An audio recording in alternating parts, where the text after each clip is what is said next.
this whole methodology, everything that I've uncovered and objectified is about how do I get clear? In order to be clear, you have to decide what's not clear and deal with that. So you're still trying to have the control and have the overview and have all the strings, but maybe you should just let it go. Well, I think you need the combination. The ability to shift between a high focus and a high control and sort of let the world occur to you as it occurs to you. It's probably one of the biggest needs for executives and entrepreneurs. You don't need time, you need room. What's the difference? Well, the difference is if you don't have any room in your head, you can't be creative, you can't be innovative, you can't be strategic, you can't be present, you can't be as loving as you want to be with your kids or your dog or whatever. You're just distracted.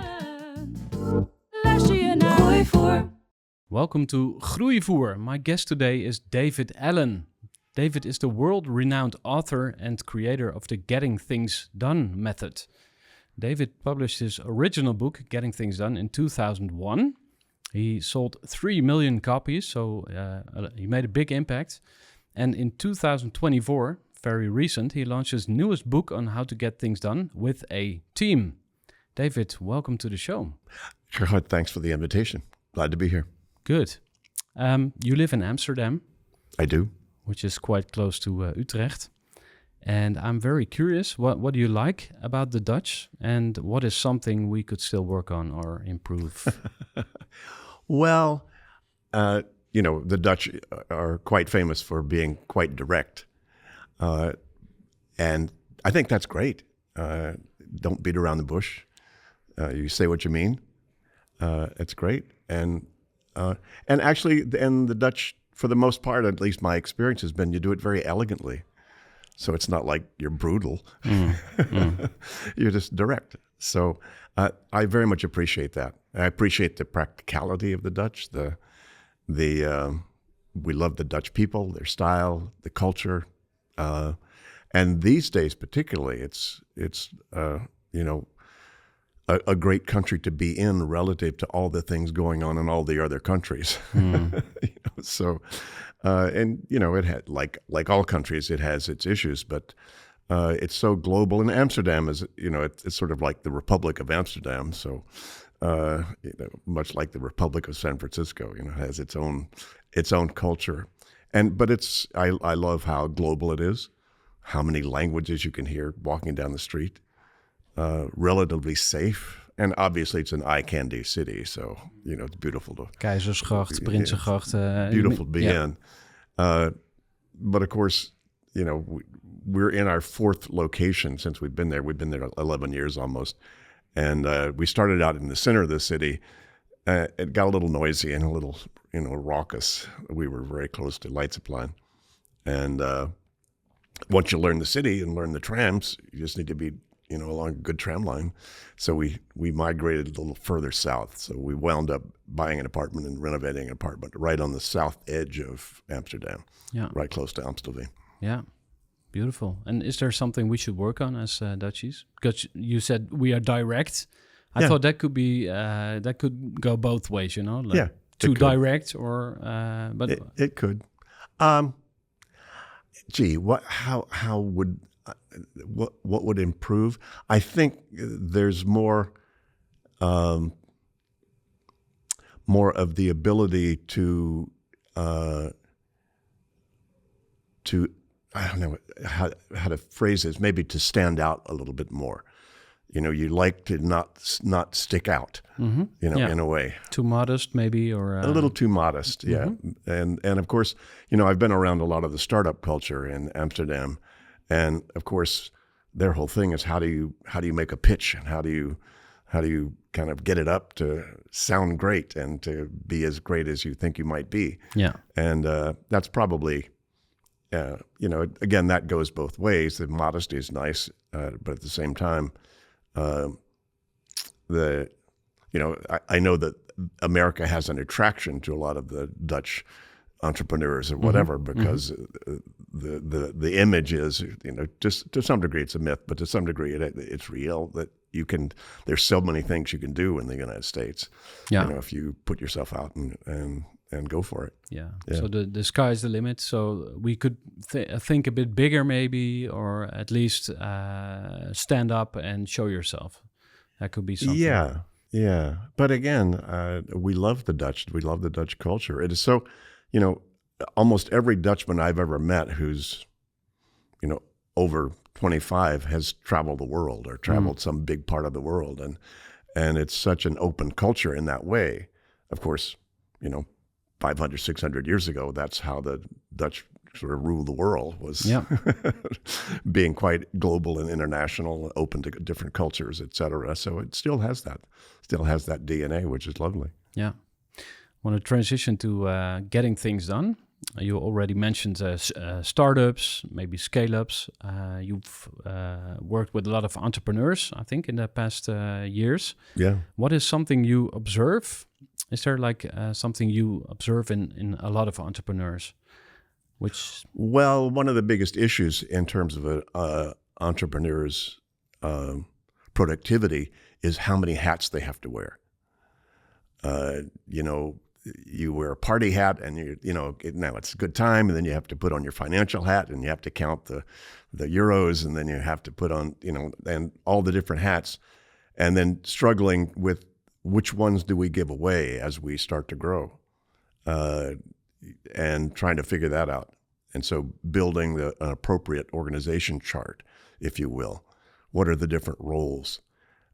Clarifying of roles is one of the things we deal a lot with in the new book on team, because that can very much get in the way if roles are not clear. And obviously things are moving fast for a lot of entrepreneurs. So the speed of change and the speed of, there's nothing really new in the world except how frequently things are new. Mm-hmm. So, then you have to be ready to integrate whatever the new reality is quickly, and then recalibrate and refocus.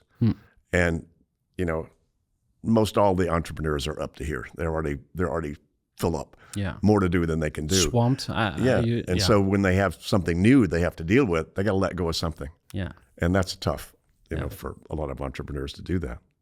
Well, what about AI? Because that question was on my list, very, very low. But now that you mentioned that the world is changing in a high pace, is that a game changer? Or is not it so just much a game changer. Tool? It's a game speeder upper. It's AI in its best form is just good decision support.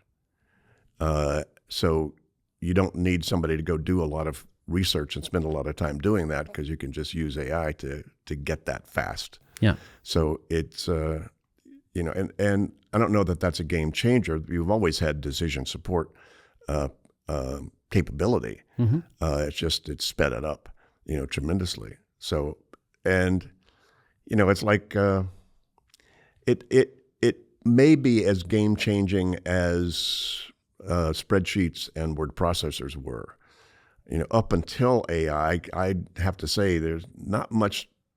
The only thing that really changed was speed and volume of content that the digital world was producing, or at least made available to you. Yeah. So back in the old days, you only had 2 or 3 channels that you had to check. Yeah. Now people have to deal with what I call channel creep. Uh-huh. How many things? Well, there's Slack, and there's Team, and there's Google Meet, WhatsApp, and there's LinkedIn, all these channels, and WhatsApp, and all that stuff. Yeah. And that just adds that many more in baskets. It essentially for somebody to pay attention to. Yeah. So having to learn to be discreet about how you manage your channels and how you manage the flow of inputs, that's pretty new. Yeah. That's changed a lot, in the last 3, 4, 5 years. Yeah. I thought I had it figured out until I started doing more on LinkedIn. So now I have my email, now I have my LinkedIn box, now I have my WhatsApp, now I have... so it's very relatable that you have all these channels and you have to keep up, and you have to do inbox zero, you have to clean it up all the time. But first, maybe it's good for those people that still, or they might have heard about getting things done. we might give a little crash course on the steps. Sure. Would you be so kind to go over them? Yeah, well, that's, I've spent the last, 45 years probably in this space of personal productivity anyway. What are the best practices? And I didn't really make them up. I discovered them and recognized the best practices and then made them objective in terms of what is it when you're really on and things are really cooking and things are really snapping right. What's going right? Well, I identified a basic part of the getting things done methodology, or the 5 steps of how you get any situation more focused and in control. And those 5 steps are capturing what has your attention, clarifying exactly what those things mean and what you're going to do about them, if anything, organizing the results of that thinking if you can't finish the thing in the moment it occurs to you, organizing reminders, essentially, and then having some sort of a reflection process in terms of the content that you've now generated or captured and clarified. And then step 5 would be engage. Then where do you point your activity and your focus, given that you've captured, clarified, organized, and reflected on all of your agreements with yourself? It's really about agreements with yourself.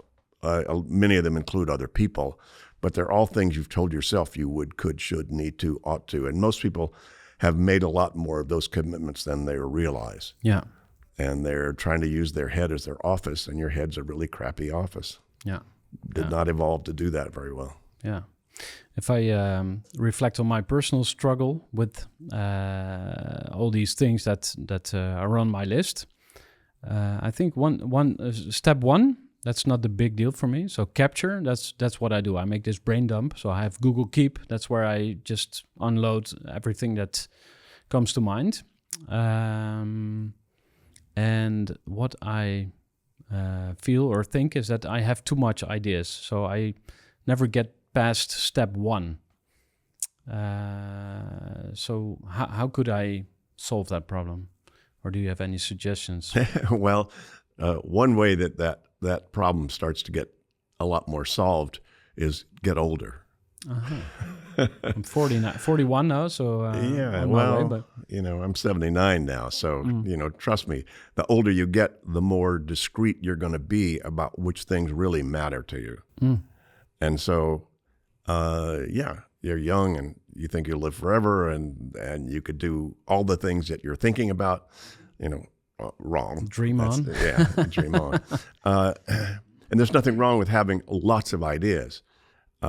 And what you need to do is just make sure that you've got a good way to identify what all those things are, and then manage the inventory of the things that you need to assess. Essentially a menu. Kind of, for most entrepreneurs, it becomes kind of a Chinese menu, with 200 things that they could be doing. But once you've been clarified, if you go through the clarify steps, it makes it a lot easier.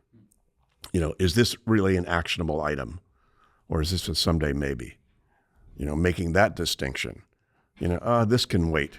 This is not that critical right now, or I don't have the resources, or it's not the right timing for this. And so the someday maybe list is a very useful part of the methodology. Yeah. A parking lot, essentially. Yeah. Being able to park that stuff. And so having ideas is nothing absolutely wrong with that. Just you need to make sure you can make the distinction between parking lot stuff and the things that really do need clarification and organization in terms of clarifying the inventory of what your commitments are. Yeah, I have a big parking lot. There's a lot of ideas in there, like, for instance, podcast ideas. And I'm aware that an idea is nothing. I mean, it will only become something if you execute on the idea. And then still you need to make it a success. So I park it for someday maybe. But the stage I'm in right now, I don't even have like the full picture. And someone told me, like, maybe you should try to control it less. So you're still trying to have the control and have the overview and have the all the strings, but maybe you should just let it go and go with the flow. Well, I think you need the combination. It's you need the sort of the Zen, let go, surrender, and let life occur to you as it occurs to you. At the same time, you then need to shift and focus. And so the ability to shift between a high focus and a high control to let go and relax and sort of let the world occur to you as it occurs to you. And so building that in, even just on a daily basis, it's probably one of the biggest needs for executives and entrepreneurs is reflection time. Yeah. Stop. Zoom out, do nothing. Zoom out, zoom up, do nothing. Sometimes the most productive thing to do is nothing. Yeah. Would you recommend everybody to get a dog and go out without your phone? And that helps. I have two, and I don't go out with my phone. So yeah. No, that helps. Anything like that, anything that can get you, away from the grind, essentially, can be very helpful. But you can't stay there. In order to be able to afford to let go, you still need to make sure you are managing your life and your work well. Yeah.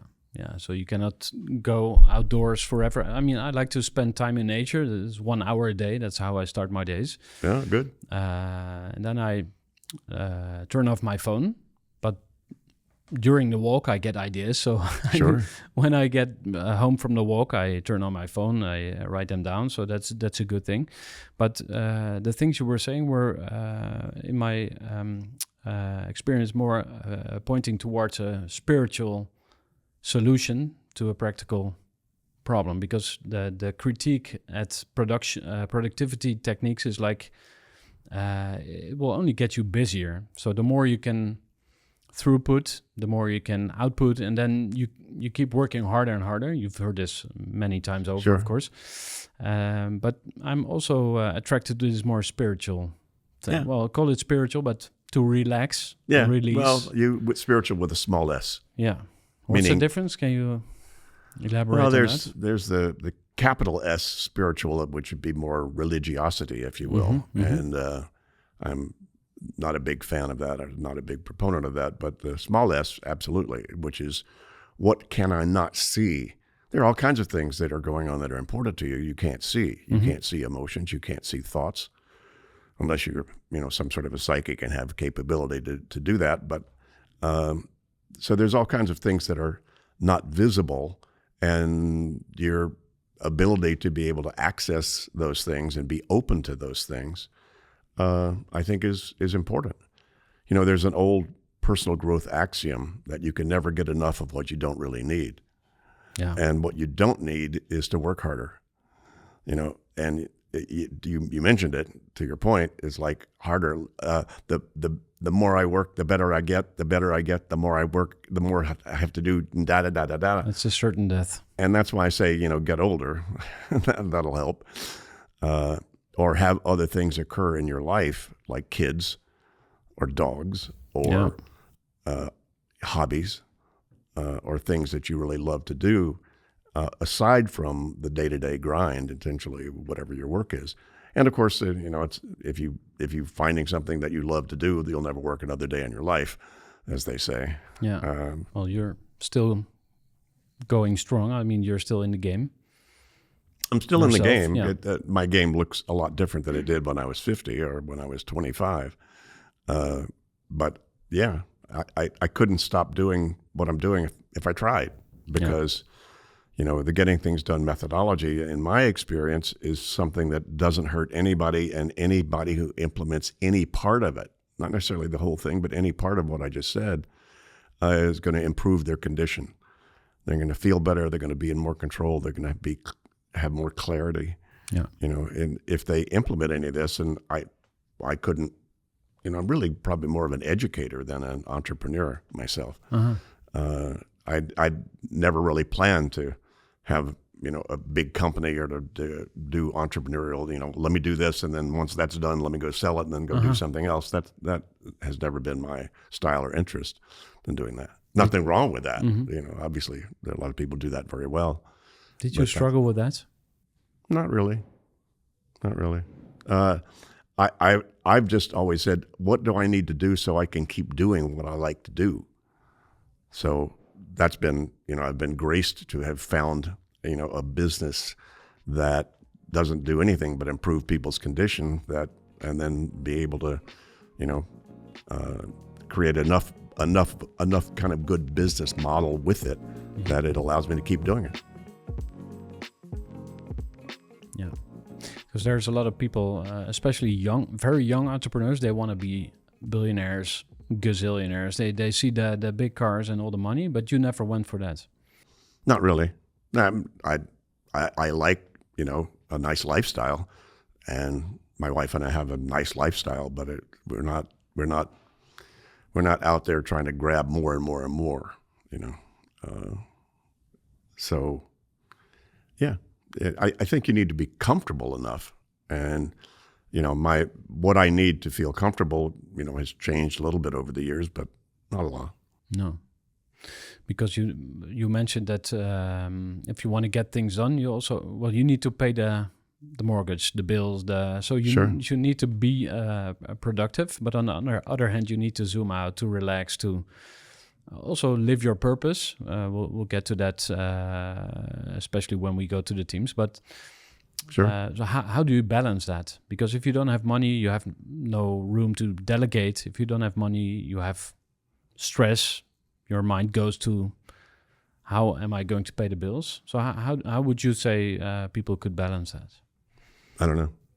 I don't know. I think it's quite unique to each individual. It's like, what do they want? And what is important to them in terms of life and lifestyle. Mm-hmm. And I know some people that are just not interested in building any bigger business than what they're doing. Yeah, they're fine doing that. But to a lot of people, that's wrong. You have to think bigger. You have to go next level. Well, again, that could be how that person is wired, and so they need to then do that in order to be able to, be clear. It's all about, in a way, this whole methodology, everything that I've uncovered and objectified, is about how do I get clear. Clarity to me is maybe the most valuable thing that you could have. Yeah. And clarity, you can get there a lot of ways. And it's funny because you need to do both. In order to be clear, you have to decide what's not clear in my life and my work and deal with that. And then how do I get even clearer to be able to stop all that and then lift up higher and have a higher horizon and higher look in terms of what I am about and, what's important to me. Yeah. What matters. Yeah. Do you have any rituals like meditation every day? Or, this is kind of a Tim Ferriss question. Like he likes to tease out the habits of high performance. That's his tagline. I don't really, I plan as little as I can get by with, frankly. And yes, I've, practiced sort of my spiritual practices, meditation, et cetera, for over 50 years. And so it just became part of my lifestyle more than anything else. So it's not necessarily that I stop and take an hour to do meditation or whatever. I can meditate while I'm waiting for the tram, How does that work? Or even on the tram. Just being quiet, and observe. Observe. Yeah. Enjoy. Not, again, sort of getting out of the trying to constantly keep doing something. Yeah. And, just take up, the mindfulness people these days, just focus on your breathing, get present, How did things go with the nasal breathing? Because you mentioned that on the Tim Ferriss show, that you were experimenting with. There was a new book that came out. Yeah, the Oxygen Advantage. Yeah. I still, I don't practice it a lot, but I practice it enough so that I more habitually breathe through my nose, in and out through my nose than my mouth. And sometimes I'm more conscious of it than others, but it keeps me from snoring, at night. And my wife loves that. That's beneficial too. I get that. Yeah. Really? Yeah. So there are, meditation, for me, that's still the image, like yoga or lying down somewhere, or it has to be for hours, but you could do it anywhere. You could just walk around, look at a tree, really see the tree, or really observe it. Maybe to some listeners that might sound a bit vague or too spiritual, but it's all about clarity, because that's what you were referring to. Like, how do you get clear as an entrepreneur? How do you know if you're doing the right thing? Yeah. And well, it's if I am asked to come into any kind of a situation for an individual or even for a team, my first question is, what has your attention? Because for the most part, I'd say 98% of the time, things that have your attention, you're not yet appropriately engaged with. And getting things done, in a way, productivity has got a lot of baggage as a word. Most people think, oh God, I'm already busy enough. I don't need to be more productive. But productivity, my definition of productivity just means achieving some sort of desired result. And if your desired result is clarity, and you're not doing what you need to be clear, that's unproductive. If you go to a party to have fun and don't have fun, it's an unproductive party for you. Yeah. Or if you go on vacation to relax and don't relax, that's unproductive. So getting things done, it kind of has a little bit of that edge to it where people think, oh, it's about working harder. I've got enough to do. I don't need to learn, something else to add to my plate in terms of stuff I need to do.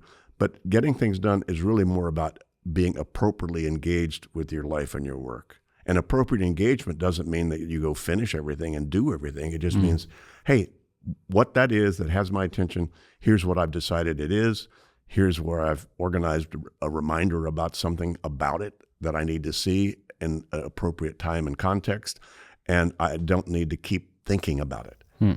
So if things that have your attention are the things that you're not yet appropriately engaged with, that's not a judgment. That's not a bad thing. It's just an indication that there's decisions you haven't made yet, or you haven't parked the results in some sort of trusted system or person, that in terms of what it means to you. Yeah.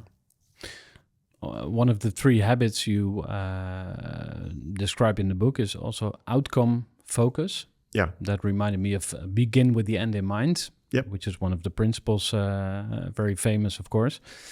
How could I implement that? Because that's how you do it. You imagine, what would it be? What would done be? See, in a way, I know this sounds a little simplistic, but it's really true. The way you get things done is you decide what done means and what doing looks like and where that happens. Those are 2 different kinds of things. And it was strange to me. I found it curious over all these years and all the one-on-one coaching I've done, thousands of hours with some of the brightest people you'd ever meet. And very challenging for people to take something that has their attention and say, what's your desired result for this thing, this situation? It could be a small thing. So, I want to have this fixed, or I want to have this clear. I want to have this handled. I want to be able to put this to bed. It could be a big thing, like, wow, I need to buy a company, or I need to make sure that we've got an X number of valuation in terms of our company. It could be any one of those things. All of those things, are outcomes. We're doing outcome thinking all the time. It's how you get out of the room, as you see yourself out of the room, and then you go match your picture. Yeah. Right. So we're constantly doing that. You couldn't stop doing that if you tried. Oftentimes it's by default. You're just, having outcomes that you are used to thinking about, ways that you're used to thinking, but they're creating your world. So that's what done means. What does done mean, and then what does doing look like? Interestingly, that requires 2 different parts of your brain. The outcome thinking is the forebrain. That's the latest part of the evolution in terms of what happened, and that's the part of you that makes decisions, that can think pros and cons, that can do analyzing stuff. That's that part of the brain. The action part of the equation, how do I implement, how do I execute, is more the limbic part of the brain. that says survival.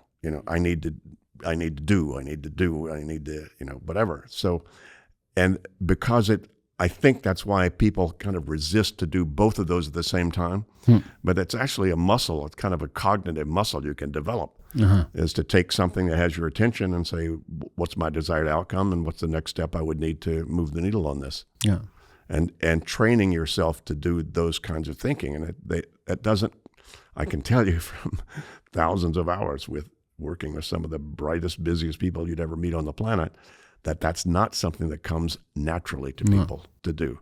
Exactly. You have to train yourself to do that. It's not hard in like hard physical thing or hard mental thing to do. It is challenging to kind of exercise both those parts of your brain almost simultaneously. Yeah. Also, if you're doing it on your own, which we will talk about in the next episode about the team. If you surround yourself with people that follow the same logic, or you start building on that.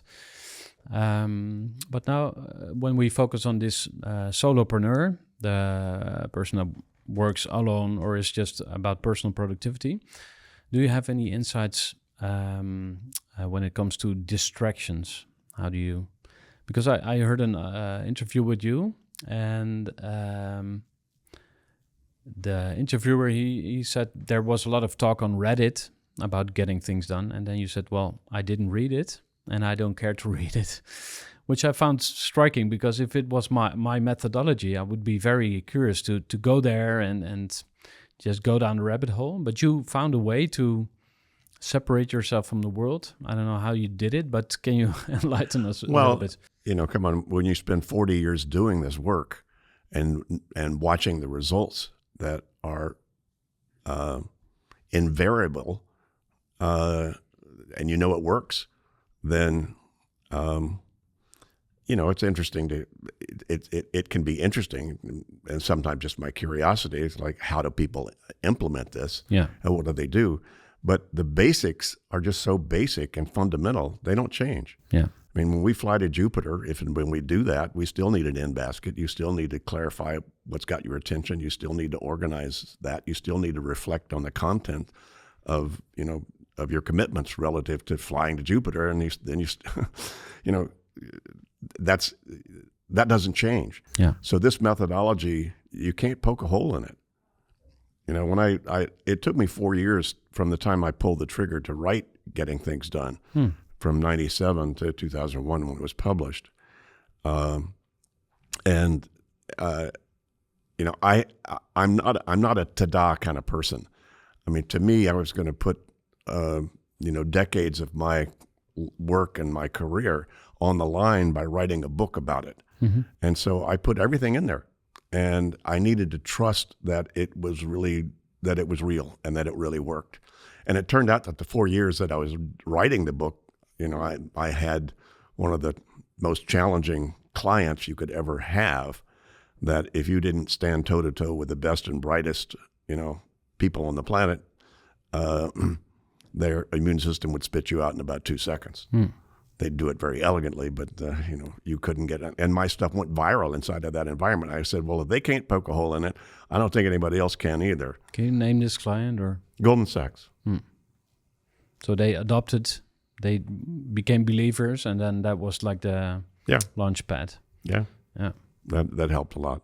Now they probably wouldn't like me saying that, but a lot of people, they've used a lot of consultants and lots of training. Yeah. Inside of that. But again, that was true for Deutsche Bank and Credit Suisse and the big insurance companies and the big pharma. And I think we've done, Getting Things Done seminars and coaching in at least 40 or 50% of the Fortune 500, companies. Yeah. So again, you can't really poke a hole in it. So I'm not that particularly interested in seeing if anybody's poked a hole in it. Yeah, it's not interesting. Like, I don't have time. Yeah. Maybe a little bit about the implementation. So there are always first-timers, people who will come across this methodology for the first time. You already hinted that you don't have to do the whole system or completely integrate it, what would be a first step or a starting point for Well, if you people? wanted to see, people often ask, well, how long does it take to get value out of implementing this? I say, well, how long would it take you to write down the 10 things that have your attention and decide the next actions you need to take on each one of them? 2 minutes, 5 minutes, I don't know. That's how, and then do that and then see how you feel. Yeah. And it's just doing that with everything that has your attention and keeping on doing that. That can take a while to become, habitual for you. But it doesn't take very long to do. If you just write a few more things down out of your head than you are now, you'll feel better. Yeah. If you just make a next action decision about something sooner than later, you're going to improve conditions around you. So again, any one of these techniques that are part of the methodology could improve your condition. If you do them all, really transformational. Yeah. What could happen? What? Well, it gives you a lot more space. You don't need time, you need room. What's the difference? Well, the difference is if you don't have any room in your head, you can't be creative, you can't be innovative, you can't be strategic, you can't be present, you can't be as loving as you want to be with your kids or your dog or whatever. You're distracted, and you're living in a distracted world. And so, the ability to be able to, again, as we've mentioned, the ability to be able to get rid of those distractions and get clarity is going to give you a lot more room. I coached, I was asked to come in and coach probably one of the top entrepreneurs in the world. This guy had built a company and sold it, very successful company. You'd know it if I named it. And that's why he has his own jet. He's on 4 boards. His new startup, when I started to work with him, it was about 6 months or 12 months old, already had a $2 billion market cap. One of the smartest guys I've ever run across, and certainly one of the most successful entrepreneurs I've ever met. And so he called me. I said, "Why are you calling me? You're already, by anybody's standards, probably one of the most productive people on the planet." Well on your way. He said, "I'm out of room." He said, "I wake up with $1 million ideas. I don't know what to do with them, or who to give them to, or how to manage them." And so, it's the space factor. I need more room to do the kind of thinking that I need to be doing. And that, you could call it psychic space or mental room or whatever you want to call it, but it's that clarity essentially. In other words, anybody listening to this right now, if you had nothing on your mind, nothing, it was a total blank slate, how would you use it? Would you use it to be more creative, more strategic, more loving, more present? Yeah. Well, it's one of my top goals, being a loving person. Yeah. And then, I'm not saying it doesn't work, but life gets in the way, you have so much to do, and then... Sure. Yeah. You just need more room. Yeah. Yeah, that really rings true. And what about accountability partners? Are you familiar with that concept? Because one of my struggles is I know what to do, I know how to do it, but I don't do it. So for me, it could be very beneficial. I already experimented with it to have a partner in crime.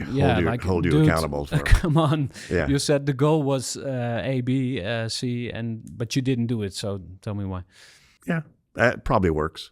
My good friend Marshall Goldsmith has done that for many years. And he talks about that. That's how he's been quite successful, written so many books and done everything he's done. I don't do it. Yeah. I just kind of hold myself accountable for doing this autonomous stuff. Yeah. My wife holds me accountable for certain things, of course. We share roles. I'm trash man. She's early morning dog pee and poop person. So we have our own roles, and we kind of hold each other semi accountable, but not hard nosed. Interesting. I want to wrap up this interview, and you get to ask a question to the audience.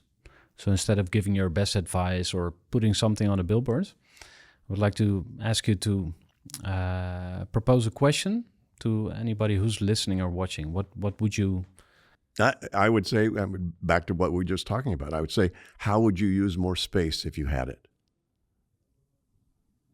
It's beautiful. David, thank you so much. You're welcome. Thank you for listening or watching to Groeivoer.